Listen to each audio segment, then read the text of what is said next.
4 বছর ধরে চলা ইউক্রেন যুদ্ধ থামাতে কূটনৈতিক তৎপরতা জোরদার করেছে যুক্তরাষ্ট্র। সুইজারল্যান্ডের দাভোসে বিশ্ব অর্থনৈতিক ফোরামের ফাঁকে ইউক্রেনের প্রেসিডেন্ট ভলোদিমির জেলেনস্কির সঙ্গে বৈঠকের পর রাশিয়াকে স্পষ্ট বার্তা দিয়েছেন মার্কিন প্রেসিডেন্ট ডোনাল্ড ট্রাম্প। বলেছেন এই যুদ্ধ থামাতেই হবে। বিস্তারিত জাকিয়া জামান আনিকার ডেস্ক রিপোর্টে। ইউক্রেন যুদ্ধের 4 বছর পেরিয়ে গেলেও থামেনি গোলাগুলি, থামেনি কূটনৈতিক চাপ। এমন এক বাস্তবতায় সুইজারল্যান্ডের দাভোসে মুখোমুখি বৈঠকে বসেন মার্কিন প্রেসিডেন্ট ডোনাল্ড ট্রাম্প এবং ইউক্রেনের প্রেসিডেন্ট ভলোদিমির জেলেনস্কি। বৈঠক শেষে সাংবাদিকদের ট্রাম্প জানান, জেলেনস্কির সঙ্গে প্রায় 1 ঘন্টার ভালো আলোচনা হয়েছে।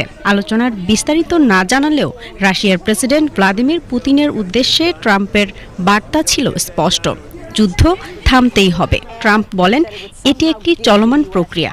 একই সঙ্গে তিনি জানান, শান্তি আলোচনা এগিয়ে নিতে মার্কিন দূতরা মস্কোর উদ্দেশ্যে রওনা হচ্ছেন। অন্যদিকে শুরুতে দাভোসে না যাওয়ার সিদ্ধান্ত নিলেও শর্ত সাপেক্ষে বৈঠকে যোগ দেন প্রেসিডেন্ট জেলেনস্কি।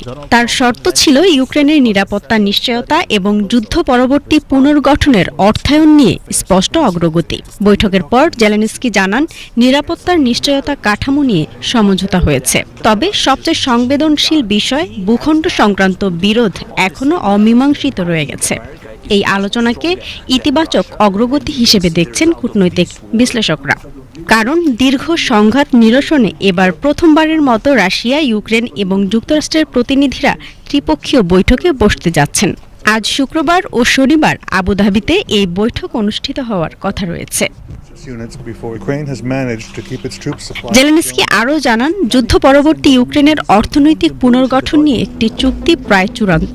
এই চুক্তির মাধ্যমে কিয়েভ এমন একটি কাঠামো দাঁড় করাতে চায় যা যুক্তরাষ্ট্রের আগের শান্তি পরিকল্পনার চেয়ে ইউক্রেনের স্বার্থকে বেশি গুরুত্ব দেবে।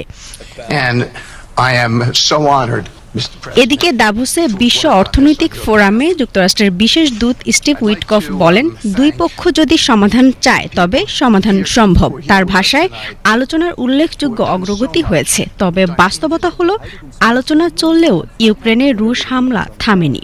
বিদ্যুৎ সংকট ও নিরাপত্তার ঝুঁকি এখনও জেলেনস্কির সরকারের জন্য বড় চ্যালেঞ্জ। জাকিয়া জামান আনিকা, বিটিভি নিউজ।